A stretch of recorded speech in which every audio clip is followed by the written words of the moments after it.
Okay, hi guys, and welcome back to another video. Today I'm going to be reviewing the Seiko SKX with a Pepsi dial / bezel.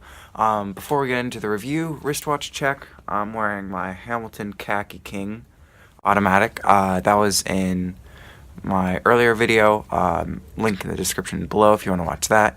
I love this watch, wearing it on a nice green NATO. And yeah, let's get on to the review. Okay, so today we're going to be reviewing the Seiko SKX with the Pepsi bezel.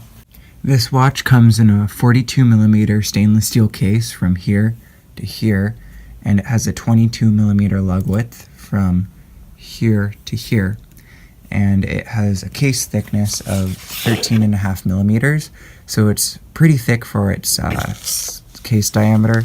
Its lug to lug is 46mm. As you can see, this watch is a three-hander, hours, minutes, and seconds, and it has the day-date complication at the 3 o'clock. This watch is a 200-meter diver. It's ISO certified, and it's automatic as a sweeping seconds hand. This particular model comes with a broad arrow minutes hand and an almost syringe-like hour hand.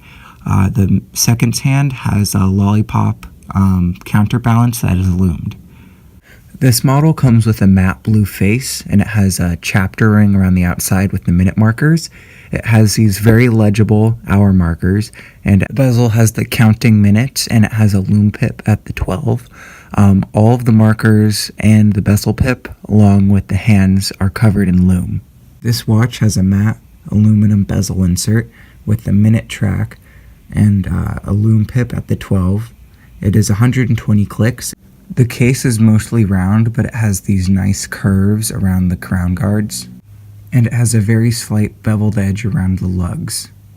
Both sides of the case have a polished finish. It has a slight brushed finish on the top of the lugs as well. This watch has Seiko's own Hardlux crystal. It's a little bit harder than plastic. Some people don't like it. I think it's great. It hasn't scratched up at all through all of the beatings it's gone through. It's held up very well throughout the test of time. The case back features the iconic Seiko wave that is on the case back on most of their models. The case back is a screw down case back for that extra water resistance. So inside this watch we have the Seiko Caliber 7S26. It's a really robust movement. Has a couple negatives. It doesn't have hacking or manual wind. I'll explain that in the negatives. This watch has a screw down crown, and if you were to unscrew it,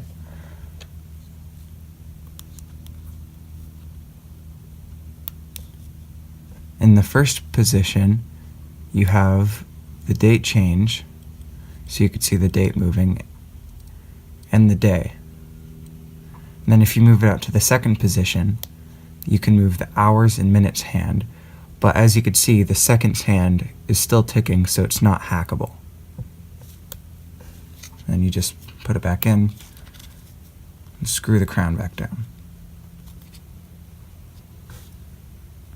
Okay, so time to see how it wears. So I've got about a 7-inch wrist. This watch is supposed to be about 42mm, though it wears a lot like a 40.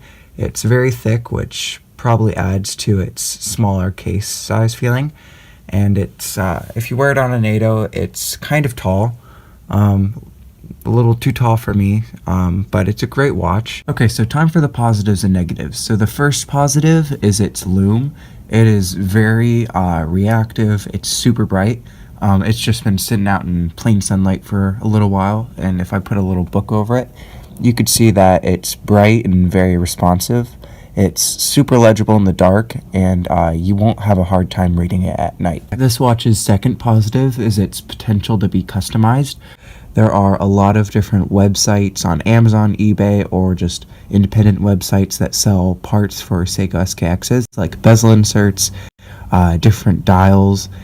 You can completely change the look of your watch, and I think that's really cool. I'm thinking of getting an SKX and then putting in like a ceramic 12-hour bezel. I think that'd be pretty cool. So you could do whatever you want with it. This watch's third positive is its price. Right now, it's just about $230 on Amazon, which I think is a phenomenal deal. You get an ISO certified diver, it's automatic, it's respected by a lot of other watch collectors, and you're not going to get much better than this for the price. second negative about this watch is its case thickness. I think it's a little disproportionate to the watch. I know it's a diver, but I'd like to see it a little bit more slender. The watch wears a little bit smaller than 42 millimeters, and I think it's a little too thick. My second negative is the bezel. It's 120 click, which is nice, but it gets kind of stuck. Like, I'm having a hard time rotating it right now, and I think they could have done a little bit of a better job. I know it's not an expensive watch, so they have to cut some corners, but that's just kind of a negative for me. My third and final negative is the movement. It doesn't have manual wind or hacking, so you can't set the time accurately, and if you're not going to wear it for the day, you have to shake it rather than just winding it up, which is a little annoying. I mean, it's an inexpensive watch, so you can't expect everything from it, but it'd just be nice to see that in there.